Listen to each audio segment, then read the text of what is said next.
Just as we're wrapping up such an amazing year for gaming, we had Baldur's Gate, we had Alan Wake 2, amazing patches for whatever game that you're currently playing, new agents in Valorant, everything, right? Right before we wrap up the year, we got one of the biggest scams and most unfortunate event for consumers. The people that bought into this game, that bought into the hype, you know, there are gonna be people that are saying, hey, we saw this from a mile away. Of course, I'm talking about the day before.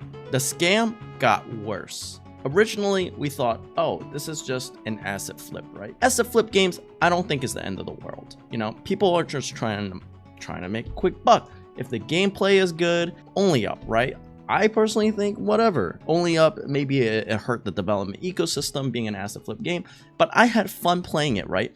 As a consumer, in the short term, Only Up was a great game that I got into. I paid $10. I had a great time. And to me, that's a good asset flip experience.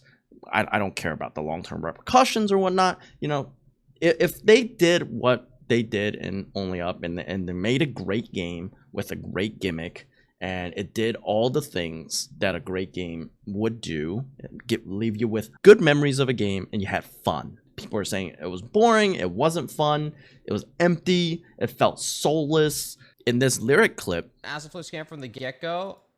Oh my god. Oh shit, dude. I didn't know that looks like a pretty well-made city. Well, that changes everything. So this was the part that they're saying, wow, they put a lot of detail into the game. I was like, okay, fine. You know, making a city like this takes a fuck ton of time. I see the effort. So the whole thing was probably put together in less than a week. Honestly, like, from the way it seemed, a week is really generous. They probably put it together in a few days. So people are trying to point out, they're trying to tell each other, hey, this game's a scam, don't buy into it.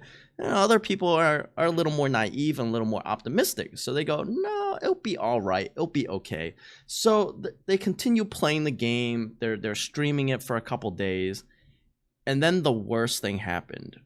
On day 4 of the game's release, the company announces that they're closing down their studio. After selling what appears to be $1 to $5 million worth, I don't know, the estimates are like pretty wild. They had the audacity to basically shut down their studio when they proclaimed it to be an MMO. So the part of this whole thing also, which is really scummy, is they were calling it MMO. They were announcing that it was going to be an MMO experience. And then the game comes out and it's an extraction shooter. That's not an MMO at all. That's false advertising. That's almost at the level of No Man's Sky coming out and saying, hey, there's multiplayer content in this game. But this game cannot No Man's Sky, because No Man's Sky, the developers can come around and fix the game. The developers here, they're gone. The studio shut down. Not to mention, they started removing everything from their YouTube channel.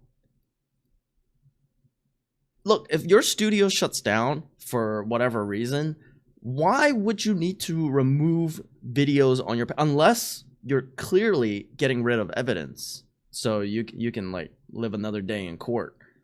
But this is the most obvious scam now. Like, now that all the smoke and mirrors are gone, this is obviously a scam. People put it together, they're trying to make a quick buck, asset flipped it in a week, you know, just put something out to appease people. They were probably already running away on day 1. Not even day 1. Before the game's released, they're probably getting passports ready. Like, this situation is crazy in gaming. You can't even buy the game anymore. Just 4 days after the launch of the game. So this was the official statement that they posted. Let me try to do this in the most comedic accent possible. Today, we announced the closure of Fantastic Studio. Unfortunately, the day before it's failed financially, and we lack the funds to continue. All income received is being used to pay off debts to our partners. We invested all our efforts, resources, and man hours in development the day before, which was our first huge game. We really wanted to release new patches to reveal full potential of the game, but unfortunately we do not have the funding to continue the work. Thanks for the money.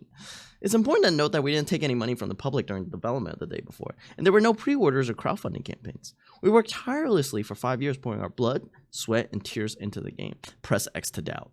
At the moment, the future of the day before and prop night is unknown, but the servers will remain operational. We apologize if we didn't meet your expectations. We did everything within our power, but unfortunately we miscalculated our capabilities. Creating games is an incredibly challenging endeavor. We're grateful to everyone who supported us during these difficult years. It's been a fantastic journey over the past 8 years. 2015, opening studio. 2017, release of The Wild 8. 2018, release of The Dead Dozen. Also, Radiant 1. 2021, release of Prop Night. 2023, release of The Day Before. And also 2023, shutting down the entire studio. So of course, people are mad about this. They're angry. Everyone's calling them out. Scam. Y'all making the money you made and running from your scam. You falsely advertised the day before for years, put out a game nothing like you advertised. We all know you aren't shutting down because it's not funds, because you're taking the money and running.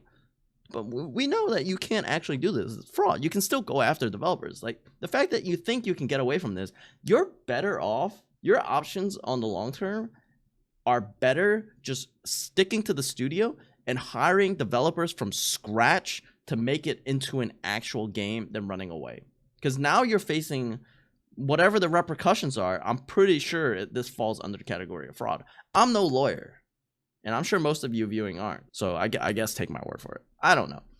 But Theranos has shown us, like, you're not going to get away with stuff like this. Where do you think you're going? Refund those people now. Then you can say goodbye. Where does it fail financially? 4 days after release. There's no way. There's companies and studios that keep their doors open for months after a game comes out and flops. Months. There's no way that in 4 days you're going to close down your studio. Closing a studio 1 week after terrible release is sus. Very sus. Sounds more like, thanks for our money, we're closing now, don't contact us. See ya. A view inside your... You claim you spent years developing this game. Game release, torn to shred because it's awful and revealed to be 99.9% asset flipping. Week later, you shut down studio and run. You got caught, now running away before you get sued. I'm going to watch the YouTube impending video essays on this company/game so hard. A disaster. I don't have too many words. People are upset. People are super upset. And the fact that the whole time they were touting that this wasn't a scam is crazy.